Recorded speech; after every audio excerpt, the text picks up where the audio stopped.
everybody, it's Raika from Gifted Giving, the organisation which helps you to focus on living a better life and giving a better life.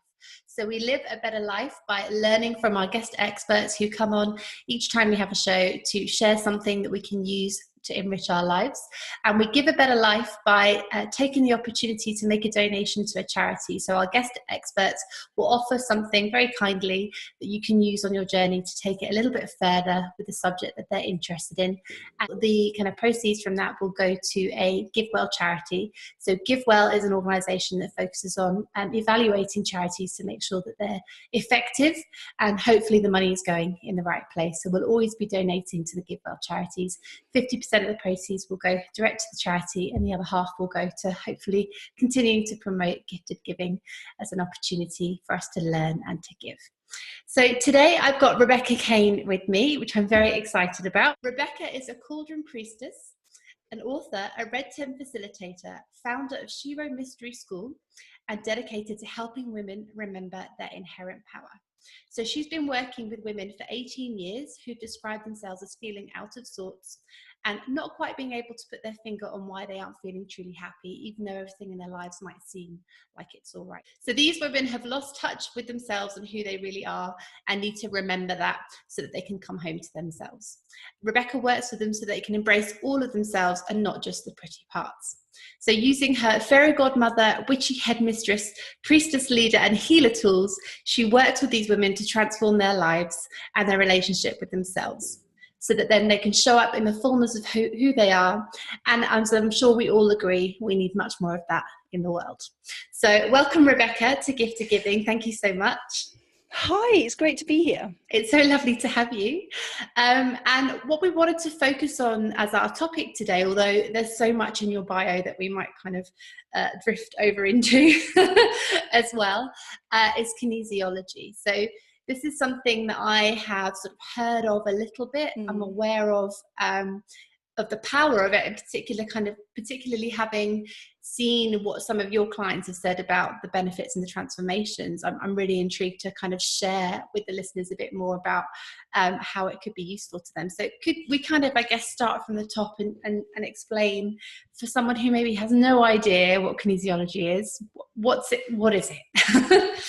I know, kinesiology seems like magic, but actually it's rooted in chiropractic work. Okay. Back in, I think it was like the 1960s, they worked out that when you notice where there was a weak muscle, it was often related to an emotion. So people would go and have chiropractic treatment, or they'd go and have a massage, and that would sort out like your stiff shoulders or your bad back, but then that same issue would happen again. And after a lot of work, they kind of worked out and traced it with the meridian system, overlaid the meridian system with this, and they worked out that certain emotions or certain life experiences get physically locked in our body. So that's how it all started. So basically, kinesiology is the study of movement, and in particular how muscles work, how they respond to stresses, to different triggers, as to whether that person under their system understands something. So if you look, I first came into this because of I thought I had an allergy, and so what they do is they show you they can introduce your body to a homeopathic substance, so you don't actually have to have like anaphylactic shock, for example, but they can test to see whether your energy system recognizes it, and if it doesn't recognize that substance, you are known to have an allergy, because your body would almost go haywire. So that's how it started. But I use kinesiology, I don't know, it's interesting for me because if I tell you how I came into kinesiology and then how it's evolved over that time. Yeah, please. When I was probably 20, I think, I suddenly got really severe eczema. And I'm not talking eczema that's often in the creases of people's elbows or behind their knees. My face, my upper body, my arms, and both my legs were weeping all the time. So if you're eating dinner or anything right now, I apologize. But I was shiny. I was so red and shiny. I looked like a burns victim. And I can remember this was December, and I was walking down the high street and people were just looking at me, because you don't expect it. I mean, I looked burnt, like almost sunburnt, but I was weeping all the time. And the first thing I did was go to my diet. I cut out wheat, I cut out sugar, I cut out dairy, all the traditional triggers, and it made no difference to my skin whatsoever. In fact, the really odd thing was, at the time, I was teaching climbing, abseiling, those kind of things with naughty mischief children. And we would go out into the wilds of Wales and we would camp, and we would literally just have sandwiches, like cheese sandwiches to eat. Mm-hmm. And my skin would get better. And I was like, it didn't make sense. I was eating bread, I was eating cheese, and my skin would slightly improve but still be bright red. And when I came back to town, because it was a Shrewsbury, so it wasn't exactly a city, and just a small town, my skin would flare back up again. So a friend of mine, I'd gone to the doctors, they'd given me emollients, they'd given me steroid creams, they'd given me antibiotics, all sorts of stuff, and nothing was touching my skin at all. And a friend of mine said, go and see a kinesiologist. Like I said, this was like 20 years ago, and I was like, oh, what? I can't even say the word. I'd never even heard of it before. And I went for my first appointment, and the lady seemed okay. I went fully prejudiced, expecting it to be some crazy woman covered in crystals and purple tie-dye and probably with a cat in the corner or something. And she was actually an accountant. And I was like, oh, that is not what I was expecting. And after the first session, I remember laying on the couch going, you're just a fruitcake. How is this going to help my skin? She was like asking me to think certain words, certain phrases, or she was putting flower essences on my body. And I was like, this is ridiculous. And after that first session, my skin stopped weeping. Now my skin was weeping so much I'd have to change my clothes 2 or 3 times a day, because it was like crystallized on the t-shirt, and it would scratch. Wow. And it was really uncomfortable. And it stopped weeping. I was still bright red, and I was still shiny, and I was like, I don't care.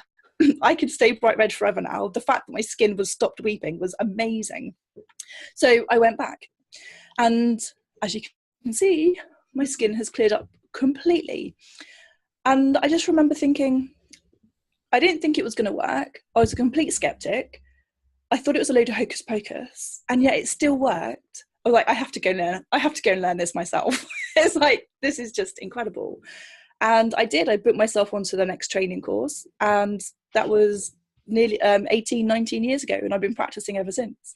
So I started, obviously, because I was in the, when I started at the health centre, I made it into the newspapers, and I had quite a bit of publicity. So I had lots of people come to see me for IBS or things, skin disorders, particular eczema and psoriasis. And because that's what the newspaper had been about. So people came to me going, oh yeah, look, I've got allergies too. And I was like, well, actually mine wasn't caused by an allergy, because they tested for food samples, they tested for dust issues, they tested for environmentals, and it was nothing that you would expect it to be. It actually turned out randomly, or maybe not, to be electricity pylons. I'd moved into a flat underneath a huge pylon. Well, the huge pylon was in the garden, and I'd never even noticed it before. It was just like in the field at the end of the garden, and it had shot down my immune system completely. So much so that I couldn't even sit in front of a computer or a laptop for more than 20 minutes without it affecting me. Wow. And I would never have considered that. And I consider myself really lucky that the issue came out through my skin, because had it come out through my liver, one day my liver would have failed, and at the age of 20, and people would have been like, oh, that's a bit weird. And it would have been one of those things. But because it was my skin, it was really visible, and I knew there was an underlying issue. So anyway, so people would come to see me with IBS, with these skin issues, and they'd be like, oh yeah, I think I've got allergies. And I could test to see if people had allergies. And in about 95% of the cases, it was never allergies. It was always an underlying emotional issue, trauma that hadn't been processed properly, stuff even way back from childhood. And it's almost like it's socially acceptable for people to have angry skin, socially acceptable for them to have IBS, than confront where they're not happy in their lives, where they're suppressing their true desires. And I always think it's like those symptoms are the body shouting, help! And people would rather have something like IBS, which might be socially embarrassing, but it's more acceptable than them breaking down, sobbing, going, I'm just not happy with my life, when everything seems to be that they have everything. So that's how my journey's progressed. It's gone from how I started, which was like the skin issues, and then people being interested in allergies, and then really moving through to work with women who are just like, do you know what, I'm not happy. I've got the house, I've got the career, I've got the family. I know I should be grateful, but something inside me is missing. Or they don't know, they feel disconnected from their passion, from their joy, and all of those things. And so it's evolved for me that way. That's really beautiful. I love that. I had a question about the electricity pylons. How did they? How was it possible to identify that that's what it was? I'm so intrigued by that. Well, it was. You know, I can remember it like it was yesterday. And I was laying on the couch, and she was like testing, kept asking, you know, is this a food allergy? Is there something, you know, like a dust, a pollen, a tree pollen? And my body kept responding, no, no, no, no. And she said, what was going on in your life at the time? And I was like, do you know, I'd gone to North Wales. At the time I was living in the south coast of England, in Weymouth, and I was teaching climbing and abseiling, and I got sent to North Wales, and just for the summer, you know, like the summer holidays, to go and teach kids abseiling and climbing in North Wales. And I remember a colleague of mine saying, oh, you're going into the land of pylons. And I'd never really been interested or even noticed pylons. And as you drive into North Wales, you do go through hundreds of pylons. Well, it seems like hundreds of pylons. And I was like, oh yeah, look at that. Didn't give it another thought. And I was laying on the couch, and I just said, oh yeah, I moved to the land of pylons. And it was a completely dismissive comment. And my body went ka-ching, and that was it. And I've got thousands of little homeopathic vials of everything, including you can check for different frequencies of electricity, like as easily as you can check for wheat, to see how your body responds to it. And it had completely shot down my body. And so much so that my skin was red. I looked like a burns victim. Oh, and to this day, I've never seen anyone with skin like I had.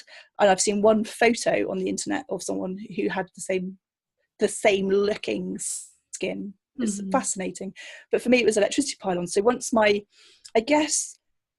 system, my immunity, whatever you want to describe it as, had been shot down, and I was red and weeping, every time I then came into contact with strong electricity transmissions again, like when I went to my flat and I was under the pylon, it would just completely tear down my system again.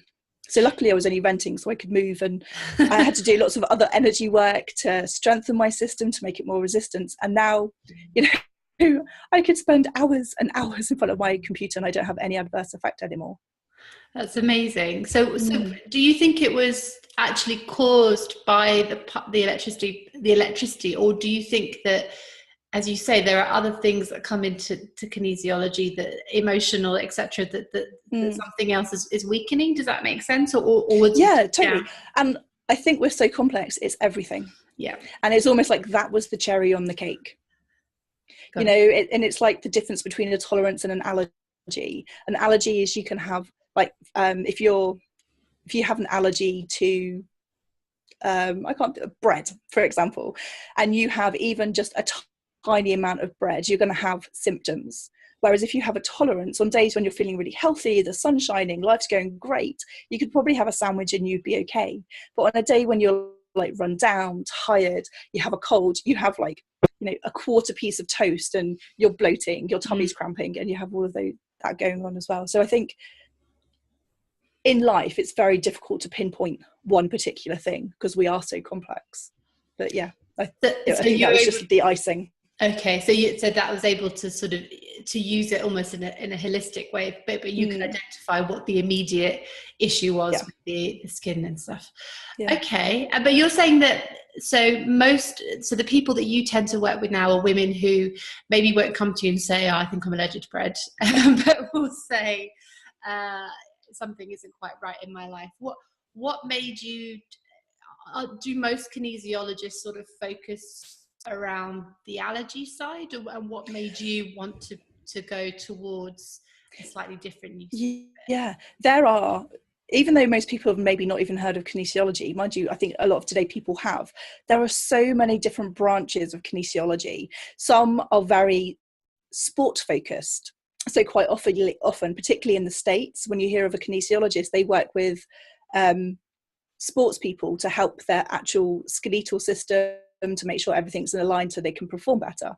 And for me, I've just always loved working with women and that kind of empowering women, because there was a time in my life when I couldn't even pick up a phone to make a phone call.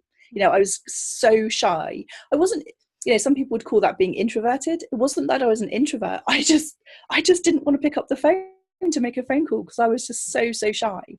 And again, with the kinesiology, yes, it cleared up my skin, but then it also brought up a whole load of other stuff that needed to be healed, for me to accept, for me to process, so that I could embody more of who I was, so that I could move forward. And I think having experienced the difference in that, it's just, I've attracted those people over the years. Today, women are more likely to come to see me saying, I just don't feel right.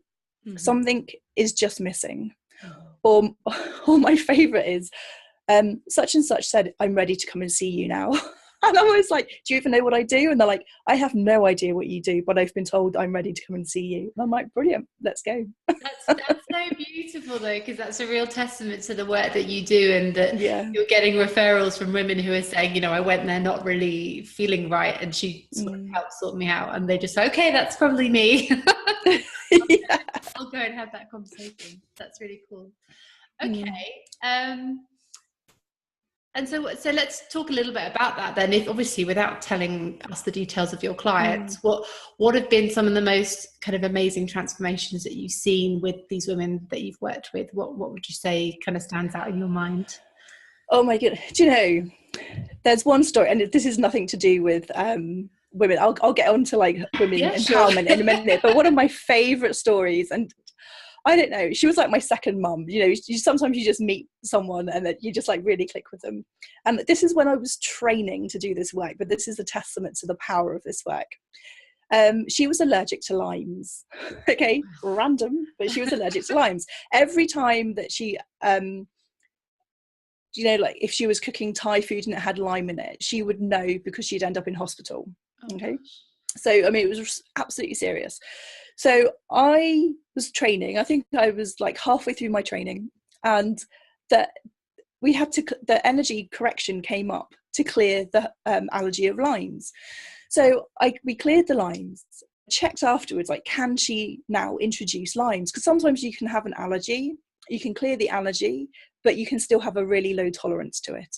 Mm-hmm. And so I just said to her, look, it's showing that you can eat limes. And she's like, Rebecca, I really love you, but it's not that I don't believe in your work, but I'm not going to risk it. And I'm like, no, that's absolutely fine. If you want to stay away from limes, I completely get it. But just know, if you accidentally eat a lime, how that happens, you should be okay. Everything is showing that it's going to be good. And anyway, a couple of months went by and I had this phone call, Rebecca, guess what? And I was like, oh my goodness, what? She's like, I'm so excited. I said, oh, what's happened? And she said, I can have gin and lime again. And I was like, what? And she said she'd been at a dinner party, and I think they'd actually had Thai food, and she was eating it going, oh, this is delicious. What's that? What's that ingredient that I can taste? And they said, oh, it's lime. And she was like, oh my God. And she just sat and she said she just waited for the symptoms, because usually it'd be like pretty swift. And she was like, nothing happened. So she carried on eating the meal and nothing. So now she's really excited because she can have her favorite drink again, gin and lime. And I'm like, that's not why I've cleared the allergy for you. So you can go back to your favorite drink. But that was the most exciting part of it for her. But that was the most exciting part for her. I don't know, there's something about that story that just, it still tickles me today. And I think probably because I hadn't even finished the training at that point. I was halfway through the training, obviously, competent at what I was doing, and I knew how to use the systems and stuff. But I don't know, it still makes me laugh now. But more today, people don't come to me going, Rebecca, I want gin and lime. Or maybe they will. But they might now. No. But today it's more about people, I guess, feeling fulfilled.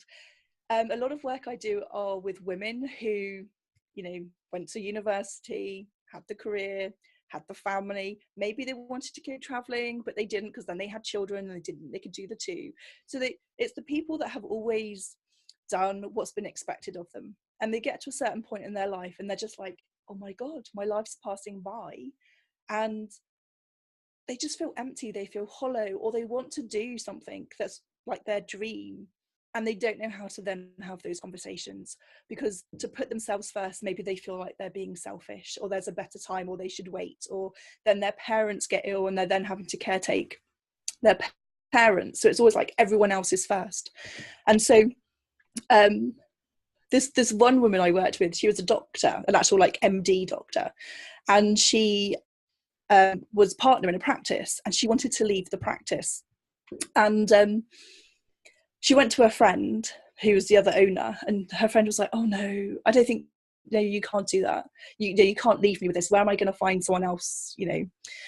And so we did some work around her, and she's just like, you know, I feel like I feel stuck, I feel stagnant, I feel like everything's just a slog right now. And she goes, I just need something, it feels like something needs to shift.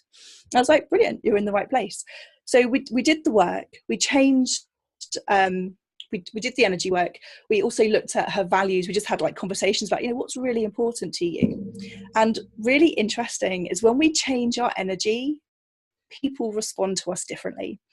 And so after a couple of months, she was like, Rebecca, I'm definitely leaving. You know, it's the right decision for me. She had that same conversation with her partner, and they were like, brilliant, that's amazing that you're following your dreams. Let's look at how, I don't know how you go about changing a practice, and they went off and did what they needed to do. But the way that it was received was completely different. And it's like I have quite often relationships, but quite often with children, like actually any age children, but quite often grown children, and the parent, the mother is like, oh my goodness, my daughter needs to come and see you, she needs this work done too. And I'm thinking, I just carry on doing the work. And then this one woman came back to me, and she was like, she was laughing, she's like, you knew this would happen, didn't you, Rebecca? And I'm like, what is it this time? And she said, after we've done the work, we'd had a couple of sessions, her daughter, that she'd always had trouble with, had just out of the blue phoned her and asked her to go for coffee. And they'd gone for coffee, and it had been, she said, the best communication that they'd had for years. And it's like, when we get rid of our own triggers within us, when we get rid of our own, or heal our own traumas, or whatever language you want to use, you don't respond, or you don't react to other people the way that you would have done. And you know, like, you know when someone doesn't like you, because it feels like porcupine at you. Yeah. But we're taught to like suppress that. But it's like, when we can clear that, when we can smooth the energy, remove any parts that are causing disharmony, our relationships with other people improve too. And so actually this woman and her daughter then went on to go on holiday together, which they had never ever done, because their relationship had been so fraught before. So yeah, holidays, gin and tonic, I'm your woman. Deep self-empowerment. So yeah, yes.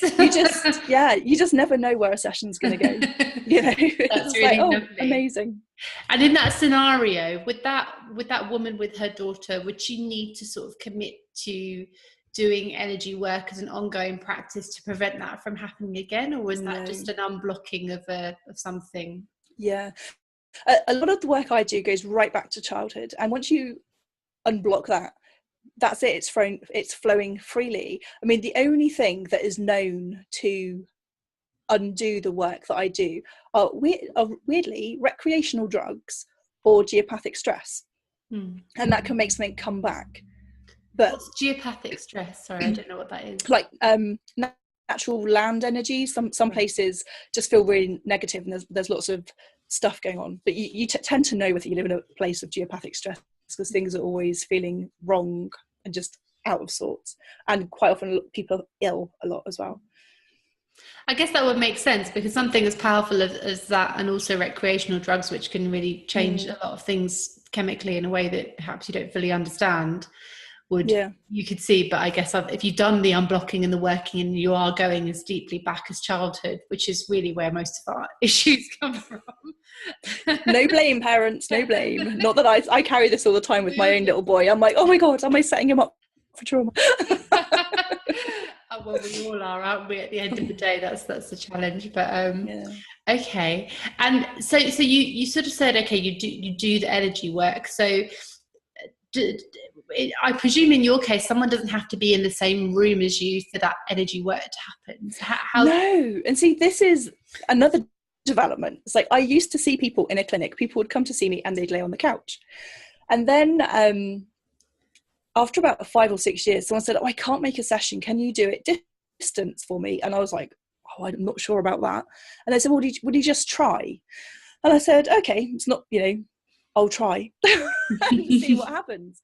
Now, often during a session, people yawn or sometimes their eyes leak. I'm quite good at making people laugh or cry, but it's just a really good way of releasing energy. It's just like a really quick, safe way of just getting everything shifted. Anyway, so I did this piece of work for this woman. And after I did it, I phoned her and said, oh, this is what had come up for you, because she was out that day. So I phoned her in the evening. And she was like, oh my God, I forgot you're doing the work. She goes, I wondered why I suddenly started yawning. And she said, for about an hour, I was constantly yawning. And she was out with her mother-in-law. And her mother-in-law was really worried about her, going, are you okay? And she was like, oh, how amazing. And I was like, oh, that could be a coincidence, of course, haha. Mm-hmm. Or this could be something here. And so from then I practiced more, and I was like, well, it's no different than like distant Reiki or distant healing, is it?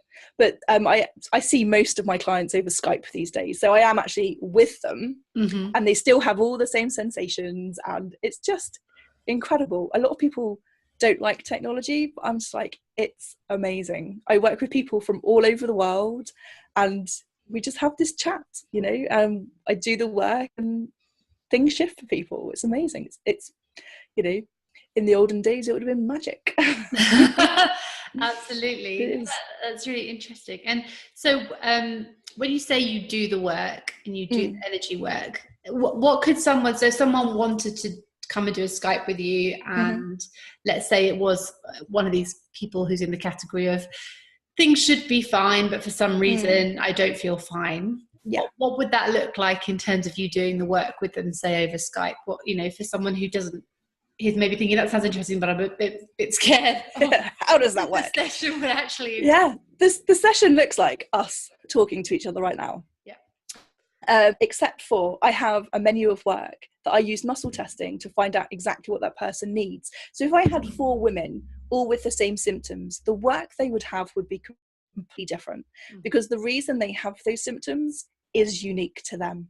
So I use muscle testing on myself as a surrogate for the other person, the same way that when I used to work on babies or anyone under the age of about 2 or 3, I would use their parents' muscles to surrogate, because little babies don't respond that well to muscle testing. And actually, nor do my 18-stone rugby players that used to really get freaked out when I just really gently and their leg would fall down, and they would be like, how do you do that? Because they're so used to being so strong. But anyway, so sorry, I digress. So I would use muscle testing to find out exactly what was blocking their energy. So when I'm doing it, I often think of the energy flowing like the meridians as like little rivers. So over the years, some rivers become blocked. Some have, like, you imagine a river like a tree falling down and the energy has to go round. Some rivers would have a drought. Some might become polluted. Some might be over energized, and some would be just trickling through. And what I do is I find out what we need to do to create the stress to then remove it. So I might have people thinking fears. I might have them thinking particular sentences. I have done a lot of work with women who want to be pregnant. And interestingly, a lot of the women, if I test the phrase, I am pregnant, it's stressful for them. And it's like, well, if that's causing you stress, no wonder it's quite hard for you to conceive right now, because there's that underlying subconscious stress that you might not even be aware of. I have, like I said, I've got thousands of essences, so it might be flower essences come up, not to be used after the session, but just used in the session. I might get people to put their hands in certain locations, often over chakras, or places of actual physical discomfort. Anything goes, really. I've had people look at colours before. I've had people talk about situations that have happened in the past, and I've also had people come to me to say, Rebecca, I know how you work, but I don't want to tell you what my issue is. Can you just go and do the work? And I'm like, yeah, that's fine. Because some people aren't ready to talk about specifically trauma. If people have gone through trauma, they don't want to talk about it. How we can still do the work and remove the energetic areas that are keeping them stuck in that. You know, I describe it like a record player, showing my age, when the needle gets stuck and you just play that same pattern over and over again. And actually all I do is come and lift the needle out of the way and show you that there's a different way. One lady I was working with, she said fear of not being good enough came up for her. And she just said, yeah, but everyone feels like that, don't they? And I said, no, they don't. But it's been part of your life for so long that your worldview is that everyone has to feel like that. Now, don't get me wrong, it's very common, but not everybody feels like that. Which was the line she had in her head, everybody feels like that she was telling herself, and therefore validating it. It's okay for me to feel like this because everybody feels like this. Everyone, yeah, it's natural. And it's not. And we put up with so much stuff that we think is normal, and it's not. So that's amazing. And so the surrogate thing where you're using how does that work in terms of how do you know that your muscle testing on yourself is representative of the individual? Is that just a picking up of energy thing, or how does that work? Yeah, it is. I'm very, I guess you would say, intuitive anyway, but there's a set protocol that I've been using for 20 years that works. And I know when I can feel into someone else's energy system, and I always know that I'm not just thinking when stuff comes up that even I don't expect. I'm like, oh, I wasn't expecting the session to go that way, and I'm always like, yes, you know, that I know it's not me projecting them. But when I work with people, as if this wasn't weird enough, I can often feel what's going on for them. So I can feel where in their energy system it is. I can feel where the blockage is. Now, to get even weirder, I can see things too, and I quite often hear things. So I'm fully in that person's energy when we're working, and it's really important for me at the end of the session to make sure I've left, because I don't want to be carrying their energy around too, and they certainly don't want me in it either. So yeah, I guess I don't know whether it's a natural skill, but I think after 18 years we kind of develop these energy muscles to be able to do this. That makes a lot of sense, because we learn how to do lots of other things that would otherwise seem magical and mysterious, and actually we don't pay a lot of attention to energy balance and that relationship with other people, but it is such a huge thing. And I know as a Kundalini yoga teacher, I mean, one of the main reasons that whenever we teach, we always wear white, because there's a lot of energy work going on in that room, and while we're there to sort of raise the energy, we don't want to go home with it by mistake. So we tend to wear white so that it's sort of reflected and kept in the space that it's meant to be in. And I think that's really, really important, that we don't talk about it, we don't think about it.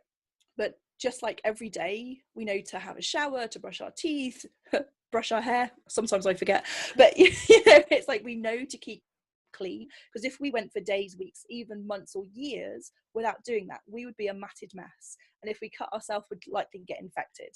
Yet we don't ever give our energy system the same kind of credit if we don't clean it almost every day. You know, if we're not aware of it, if we're not strengthening it, if we're not toning it, we are picking up on other people's crud all the time. It's like a farmer who's been out ploughing all day, you know, feeding the fields, chucking muck everywhere. If he was just to come and sit down on the couch, you'd go crazy because it's visible mud. Yeah, but we do like, get out, go and have a shower. But because we do this energetically, especially people that You know, if you are in a healing modality, if you're doing yoga, if you're working with people, if you're the kind of person that people just come and offload on, you need to be more aware of your energy system. You need to be strengthening and cleansing it, because otherwise you just end up feeling drained. One of the other things is, you can always tell when your energy isn't your own, because you want to make a decision and you can't. You're like, oh yeah, I really want to do this, and then like maybe a couple of hours later you're like, oh, maybe I shouldn't, maybe it's the wrong time. And it's like, that's when we are almost taking on other people's energy and their judgments and their opinions, instead of honoring our own first and foremost. Now, that doesn't mean that you can't take advice from others or listen to other people's opinions, of course, but you should be fully aligned that you can hold your own decision without other people easily swaying you or making you feel guilty or using any other sneaky little tricks people like to use. That makes sense. If you're fully aligned and connected to your, as you said, you're quite an intuitive person. If you're connected to that intuition, if you kind of that, then you I guess you'd find yourself less confused, if you know what I mean, because it's clear to you why you're not doing in what that you're fog. doing. Yeah, absolutely. Yeah, exactly. I mean, it's very interesting to learn about kinesiology. So I can understand a lot of it from the energy perspective, with the link with yoga, which is nice to kind of see, because I've even, you know, when I've taught, in the same way that you said, you know, you've picked up the intuition for how someone's feeling, and you pick up sounds and what they see. You know, sometimes if I'm teaching, or even before I go to class, I think about, oh, I'm going to teach a particular yoga set. And then about 10 minutes before, I'm like, oh, no, I'm teaching a different one. And then I get there and the student's gone, oh, I've got this particular issue that you're doing today. And I was like, that's really weird, because I didn't even mean to teach this class today. And everybody has this ability. You know, everybody can do this. It's just a matter of trusting and following that like intuitive hit. Yeah. You know, it's like, people are like, how do you know this? How can you feel this? You know, what is it? I'm like, if you walk into a room and there's two people in that room, you can tell whether they have been arguing or kissing. You know, you just know. It's like an atmosphere that you pick up on, and that's exactly how I feel it too. Those two people don't have to be saying or doing anything, but there's a tension in the air, isn't there? Or the air is, it's like, oh, I've just walked in on something here I didn't want to walk in on. And it's that same thing, and it's just fine tuning that antennae that picks up on things. Absolutely. So yeah, I love that, fine tuning the antennae. That's a really nice way of thinking about it. Okay, and so I guess this leads on quite nicely to people who would say, well, this all sounds great and wonderful, but I'm really busy. So how what's your, I guess, reframe, or what would you say to someone who says this sounds great, or what have you said to people who've maybe come to you, said, I'd love to do this, but I'm too busy? What's your response to that kind of attitude? I think in fairness, no one's actually said that to me before. Okay. Because the sessions are like just over an hour once every 2 weeks, and people often will give up that time because the benefits absolutely outweigh it. If you're feeling overwhelmed, if you're feeling busy, you need to have a session like this, you know, with me or whoever. It's like, what's that? There's a saying, isn't there? If you should meditate for like 30 minutes a day, and if you don't have time, you should do it for 2 hours or something. You know, it's that same kind of thing. It's like, the reason you're feeling overwhelmed and stressed is because you've lost connection with yourself, and you need to bring that back in whichever way feels good to you. So yeah. And I think there's something to be said for people will come, as you say, someone said, oh, I'm ready to come to you now. People will come to do these things when they're sort of done saying, I'm too busy, I'm too this, I'm too the other, and actually ready to clear. It's not a huge amount of space, as you say. It's just got to be a small commitment, but they've got to be on board with that. So. And I think what's really interesting is that, like you said, you know, when people have gone past being too tired and they're like crawling on the floor going, I need help. And it's like, you can do so much more by seeing people before they get to that stage. You know, if people use this as a preventative, it's incredible. I have clients that come to see me just like, you know, every couple of months, just for a fine tune, because they don't want to get to that state again. And it's just like having that don't know, the image that came into my head, there was like a spa day for your energy system, but it's like, releasing all of that stuff that no longer serves you, so that you can show up more confident, more aligned, a better mum almost, better partner, daughter, whatever. Because when we fill ourselves up first, we have more to share with other people. When we feel happier I know as a mother myself, when I feel happier, I'm a much better mum. If I'm tired and I'm grouchy, I have to find myself going, come on, Rebecca, just play Lego for another hour. You're gonna get through it, rather than going, oh God, just give me some peace and quiet, but just for 5 minutes. So I know when I need to go and clear my energy pretty swiftly if I find myself getting short. And what does that look like for you? Where are you with your own journey with kinesiology and energy work? Do you practice it on yourself, or do you go to someone else, or how do you do it? Both. I do energy work, I suppose. Okay, I see a kinesiologist regularly. I do energy work on myself, but as we know, when we work on ourselves, sometimes we're a little bit blind. So it's easier for me to put myself out of the picture and go and see somebody else. But I also do energy work that isn't kinesiology pretty much every day on myself too. Because every day I'm with people, I'm being triggered by having a very small child. As things are highlighted, I'm like, oh, that needs attention. When I'm scrolling through Facebook and I see something, I'm just like, oh my goodness, the world feels an overwhelming place. I'm like, okay, let's go and clear this energy. It's not mine. So yeah, cool. Almost every day. And it sounds dramatic. It takes 5 minutes, 3 minutes. Well, so, like you said, it's like brushing your teeth, isn't it? We do that hopefully roughly 2 minutes on either side of the day and don't really think about it. So, exactly. It just becomes part of your routine. Like some people couldn't leave the house without having their coffee. That would be their priority. I have my little routine that I need to do. And I'm like, oh, I need to do this. I'm going to go and see loads of people stay, or I'm going into the city. I need to make sure my energy's resilient, because it is one of those things as well, is that when this is my job. I work with people and they pay me so I can tell them what's going on for them. So my energy system is very fine-tuned into being able to pick up on that. And I don't want to go into town or into the city going, oh my God, that's going on for that person. Oh, that's going on for that person. It's like, no, they haven't asked me to do that, so it's unethical. But I don't want to be bombarded either. So I have to make sure that I feel, I guess, safe and secure in my own energy, so that I don't come back feeling like I've been run over by a steam train. And I don't, which is quite lucky. Yeah. So you've kind of part of your practice is to have those boundaries for your own energy. Okay, that makes sense. Okay, and how does this kind of work alongside or with Western? I mean, you said it comes from the kind of chiropractic piece, but how does it fit in along with what people would expect when they go to their doctor, for example? How does kinesiology kind of work alongside that? I guess it works on a different aspect. I mean, as an example, when I got pregnant, I went to go see an acupuncturist, and he said, Rebecca, there's no point me doing this work for you, because you need to go and speak to this other woman to deal with a trauma that came up for me. And it's the same with the medical doctor. If you want to go and get treated, you can take all the pills you want, but if there's an underlying emotional issue, if there's an underlying energy imbalance, you're either going to be on those pills for a really long time, or it's just going to keep popping back out.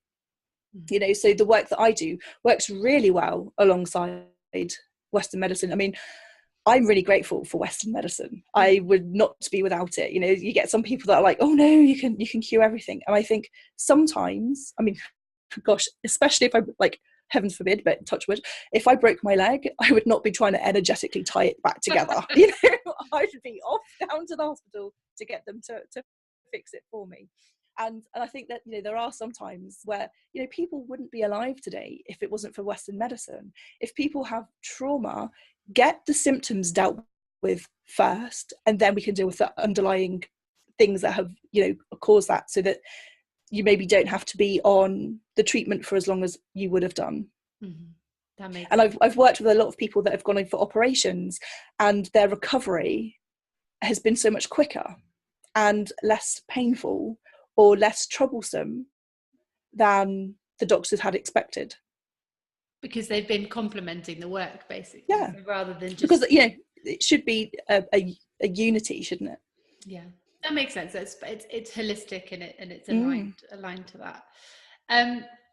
And we kind of talked about this a little bit before we press record, but it sounds like it's a difficult thing to get a taste for in your own home by yourself if you don't know how to muscle test, or you don't have that kind of that many years of experience that you have of energy healing. So is the best thing for someone, if they want to actually experience this, find themselves a kinesiologist or come to you, for example, for a Skype online, or what would you suggest is the best starting point? I would always say trust yourself.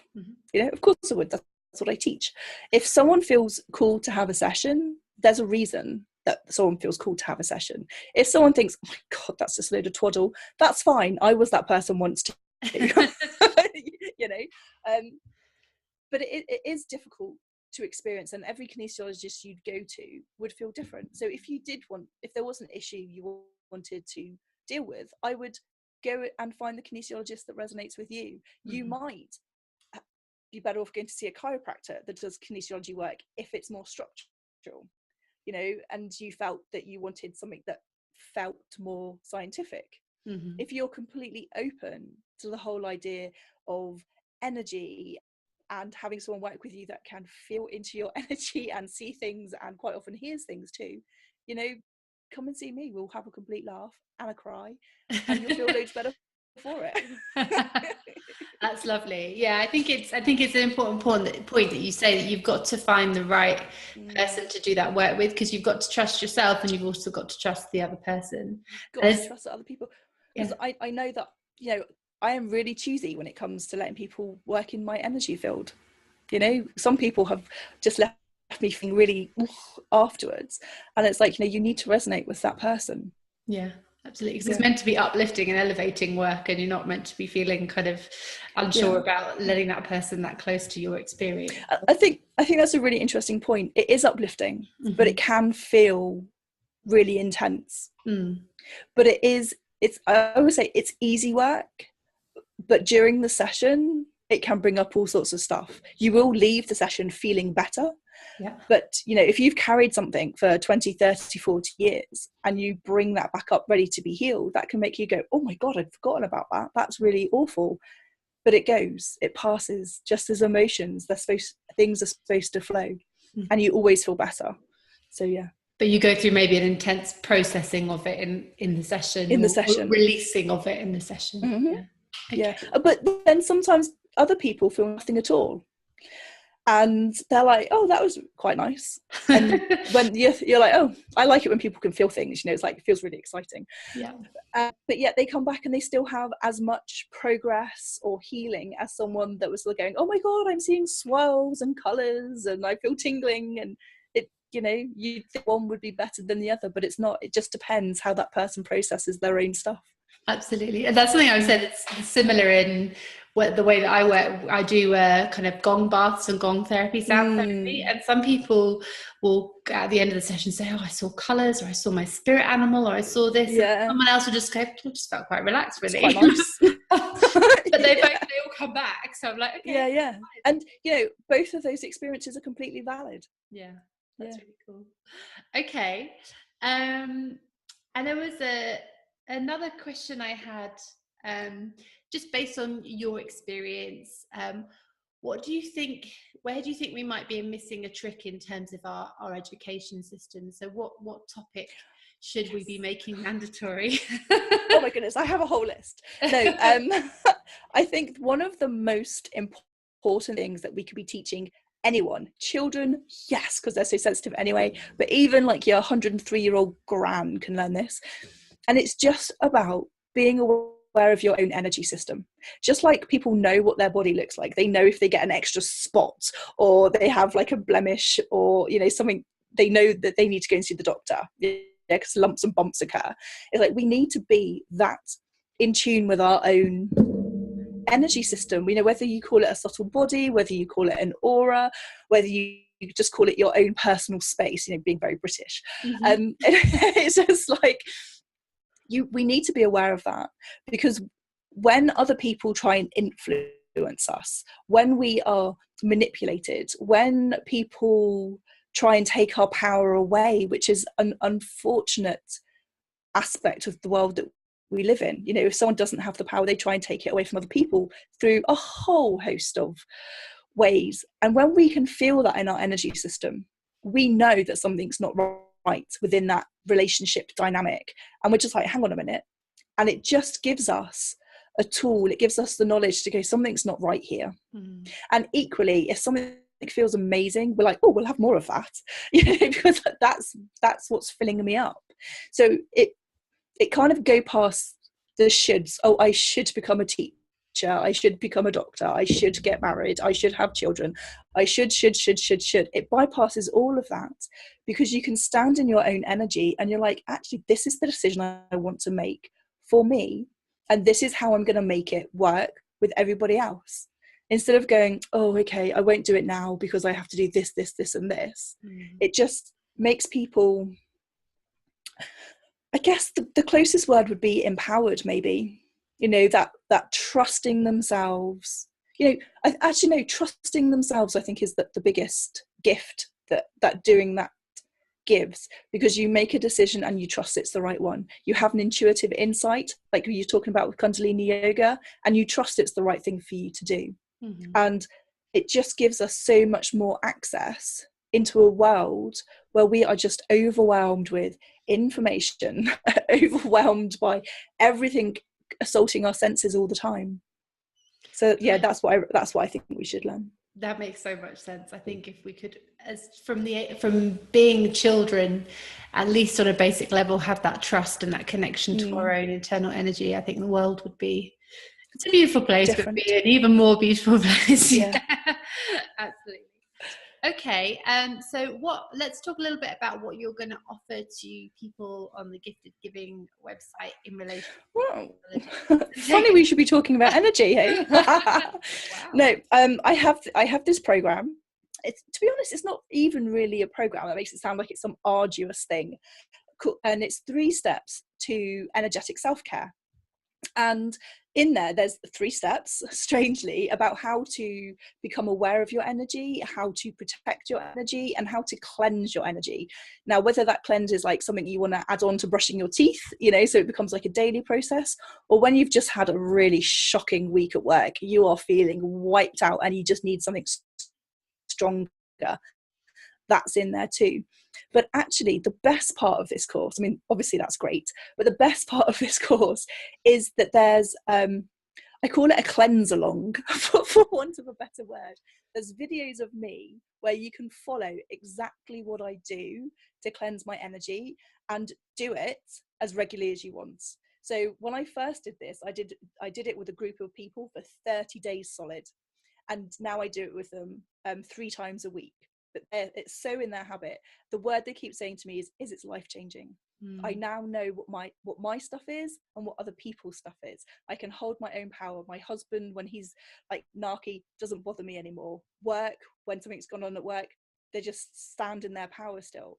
And so in this, in the course, there's videos where you can show up, and I call it a sacred start to your day, with sacred being an acronym for the stages that we go through. And I say you can do this in 3 minutes, but with me jabbering on, it takes probably like each video is like 10 to 12 minutes, as I'm sharing other tools. But we use sage, we can use a rattle, and like I say to people, if you don't have a rattle, like a little thing of pens will work, you know, just something to make a noise. There's always a way to do everything. So I want people to get used to their own energy. So when you wake up in the morning, you're like, oh, today I need my rattle, or, you know, today I need a different tool to help with my energy. And you just become so clear. It's almost like, oh, what do I want for breakfast? And you're like, oh yeah, I want porridge today, or I want a green juice. And it's just like, you just know what's going to nourish you that day. And like I say, it just takes 10 minutes. Even if you just did it 1 or 2 times a week, the difference would be incredible. Fantastic. So yeah, that's what I'm offering, because I do genuinely think that's one of the most important tools that everybody could learn. Wonderful. So yeah, I'm really excited. Thank you so much for sharing that. It sounds like a really fantastic toolkit. So for people that are listening or watching, you'll be able to get that at GIFTEDgiving.club /kinesiology with lots more information about Rebecca and the episode as well. So we're getting close to wrapping up. So I've just got two questions left for you. One was, obviously, I'm keen to sort of keep expanding this series and talking to lots of different people. So getting a sense from you as to maybe who you admire and who you'd like or think it would be nice to interview in this sort of session to share their gifts and get their expertise out into the world. Yeah, I was thinking about this question, and I was like, that's a really tricky question. And then suddenly I was like, I know who it would have to be. There's a couple called Simon and Sue Lilly. They are incredible. I first met them probably 22 years ago, and they were my first introduction to anything weird. And at the time, I think they've written like 15 or 16 books on crystals and energy, and I'd first experienced kinesiology with them, but I hadn't realized that's what it was. And they had these crystal grids laid out, so it was like a piece of cloth with all these crystals around the outside, and I didn't even really know what a crystal was. I thought they were like pretty stones, and I lay down on this cloth and they put these crystals around me, and this was at like a mind body spirit fair. I'd never been to anything like this in my life, and suddenly I was just laying there going, oh yeah, that's nice. I burst into tears. I was like blarting all over the place. And I was like, this is a bit embarrassing, from the person that didn't even like to talk to anyone on the phone. And I suddenly got all these people going, oh, look at her, she's crying. Oh, look at her. And I was like, oh my God, ground swallow me up. And Sue came over and just shoved a black fruit pastel in my mouth and went, the sugar's going to ground you. It's like, you need to come back to your body. And I was like, what's she talking about? Of course I'm in my body. And that has always stuck with me. And after that, I became much more interested in crystals and their power, rather than just being something really pretty that you might have on your desk.